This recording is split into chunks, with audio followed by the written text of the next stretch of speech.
But you're just so happy it's Thursday. So, I don't know if you know, but there's this thing in the world called Bitcoin. Have you heard about it? Bitcoin has arrived. Planet Earth, in case you're new to the world. So there's this guy, Satoshi Nakamoto. Well, guy, girl, doesn't matter. Man, woman, child, for all we know. Group of people, AI from the future, whatever it might be. Something that goes by the name of Satoshi Nakamoto. Satoshi no. Look at me, mispronouncing it. Satoshi Nakamoto has created and released the Bitcoin white paper on October 31st, 2008.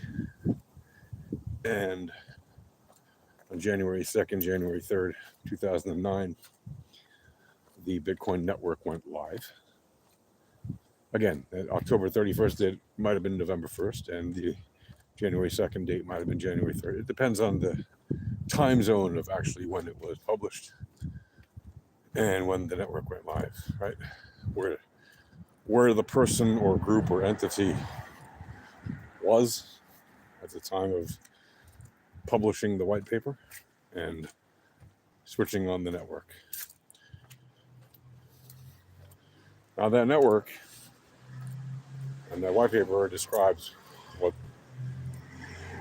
Bitcoin is, which is really a math-based protocol. And it's two things, right? One, it is the network, which allows Bitcoin transactions to occur on it and secures itself through hash power that is supplied to the network by people who mine Bitcoin and people who run nodes, Bitcoin nodes, where they're not necessarily mining, but they're running full nodes of the blockchain to verify transactions. And the second thing that it is the Bitcoin itself, which is the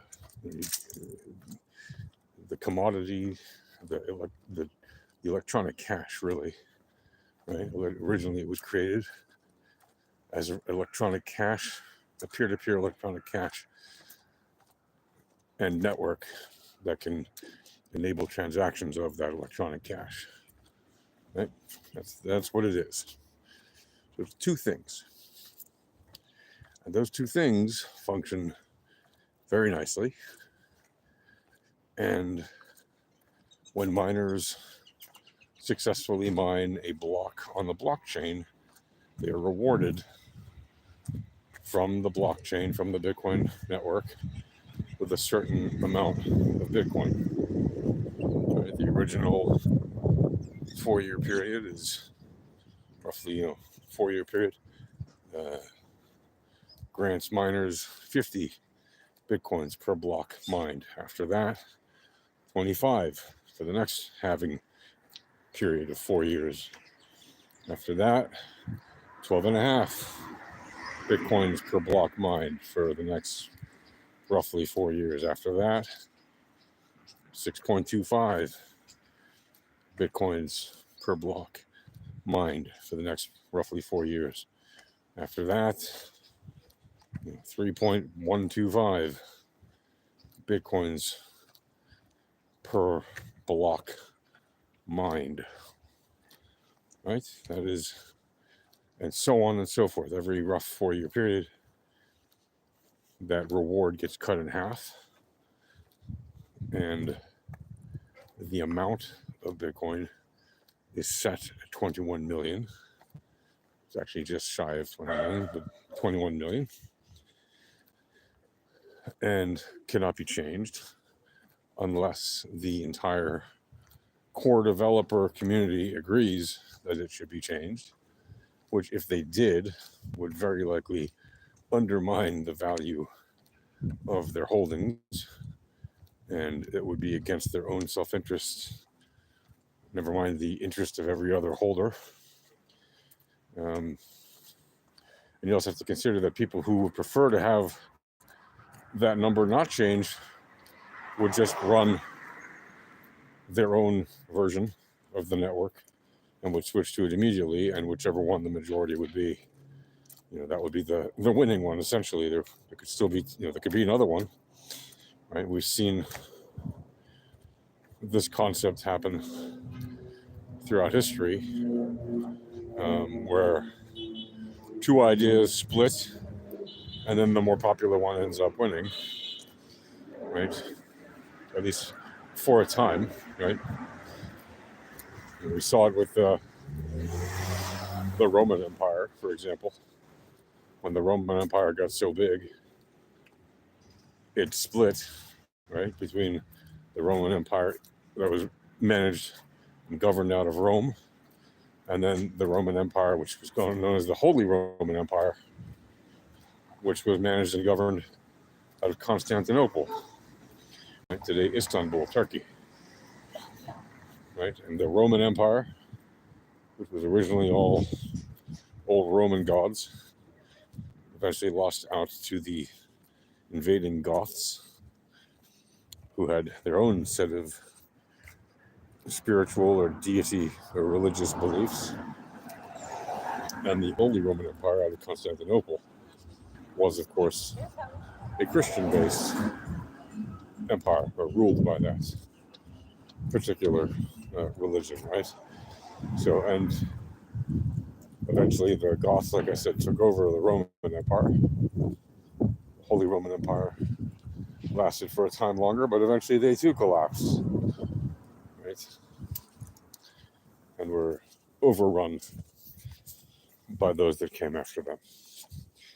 So innovation and change, this is not a new concept. Splits between ideas, this is not a new concept. It can certainly happen in Bitcoin. And, in the future, again, we can see more splits. But the point is, this thing called Bitcoin, if you don't know about it, well, it is really set to change the financial landscape.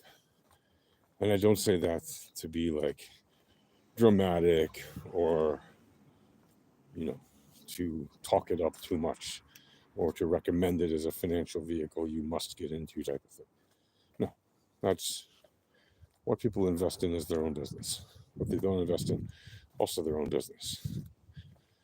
But you have to consider where the financial system is, where it is going,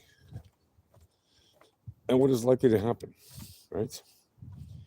People are trapped in a fiat-based system for the most part because they think that there's no alternative. They've been born and raised now for the last however many decades to believe that the fiat system is the best system because you can trust the whole concept of big government to take care of your needs and that you'll be fine. Keep looking around, but don't look up, and enjoy the fruits of the innovations of the very smart people at the top who control all of the wealth, and the innovators who work for them or who innovate things and make their own mark and become part of the elite on their own, right? Or who invest in things that become successful and they get the credit and the money for it. We see that all the time happening in industries throughout the world.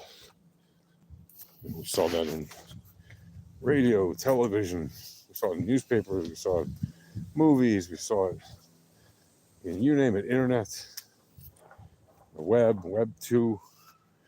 There was no stopping. Now, blockchain on the scene, right? Cryptocurrency is set to make a change as well.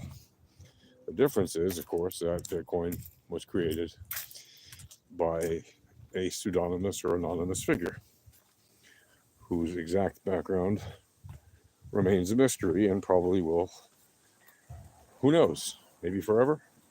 We'll see. It doesn't really matter. Right? The beauty of Bitcoin is it doesn't matter who invented it.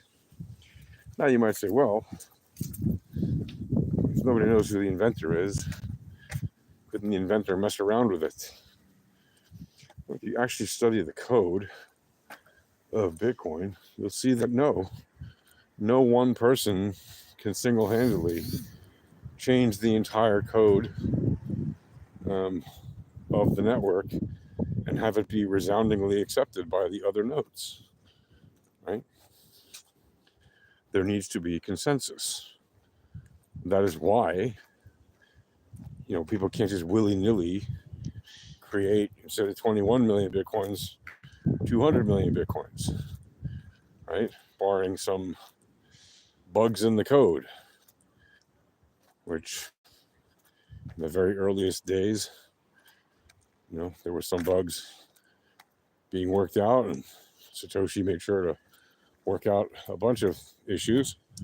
It's not perfect, but the whole point of the consensus open source development idea is that if bugs are found, they can be quickly eradicated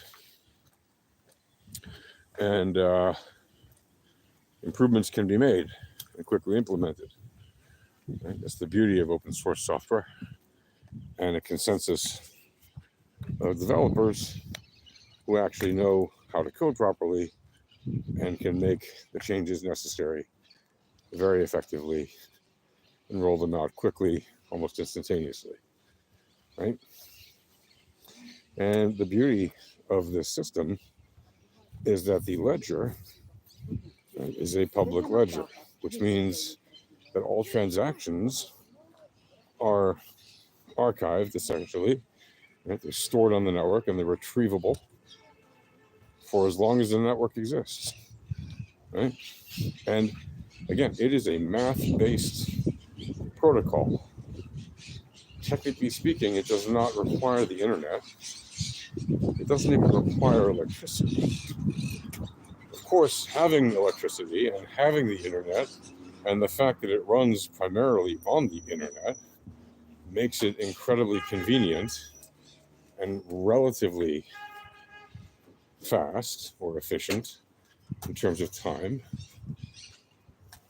Now you could say, well, there's central bank systems and other databases that are much faster.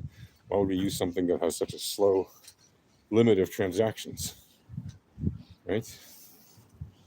Well, yeah, you can argue that, but also having a relatively slow network of transactions ensures the solidity of that network, right? Rather than trying to ram through hundreds of thousands or millions of transactions per second, Bitcoin, you can say, is very slow compared to centralized databases, but that's part of its strength. And on top of that, there's plenty of evidence to show that centralized databases that are very strong and have a lot of power and they're well staffed and they're well managed, those are actually all vectors of attack, precisely because they're centralized. And they think that they're invincible because of their centralized nature, when in fact that's what makes them weak, right? Because they're centralized, they are a target, and eventually holes will be found in them because they have vectors of attack that ultimately can be broken. And because they're not decentralized, if one point of access is broken into, right, if one point is breached, the whole network is breached because it's centralized. So you infect the head of the network, the entire network is immediately infected. And that means that if you breach the security of a centralized network, the entire thing is effectively useless, right? That's why, let's see if I can get across here. Oh, I can't get over my festival. Never mind. Well, it's all right. And that's part of the beauty and strength of a decentralized network. Now you can say, well, there could be faster, surely there are faster decentralized networks for things. And you would be right. There are faster decentralized networks for things, right? But there are not faster and more resilient decentralized networks for transacting values, at least none that we've seen so far, for transacting values like we can on the Bitcoin network, right? Well, you could say, well, surely somebody can come along and invent a better technology that is more decentralized and more robust and all that. Well, for it to be more decentralized, you need to have more distribution across more networks, or across more nodes, right, running the software and contributing as much hash power or whatever it would need to keep that network secure over time. And as every day progresses, and as more nodes are added to the network, and as more computers mine Bitcoin, it becomes harder and harder to make a network that is bigger, bolder, more distributed, etc. Can there be networks that are close to, that approach it in its distribution and its nature of strength and resilience? Yes, certainly. To actually get out on top and stay on top requires a significant effort that is not just as easy as people think, even if you have wonderful ideas about how that might happen. And there are some great ideas about how that might happen. But they will probably take a long time, especially as long as people in the space put a value on the asset and are willing to pay a certain amount or to sell it at a certain amount that is far and away more than what people are willing to pay or sell for similar types of products. And why am I saying this about Bitcoin in the way that I am?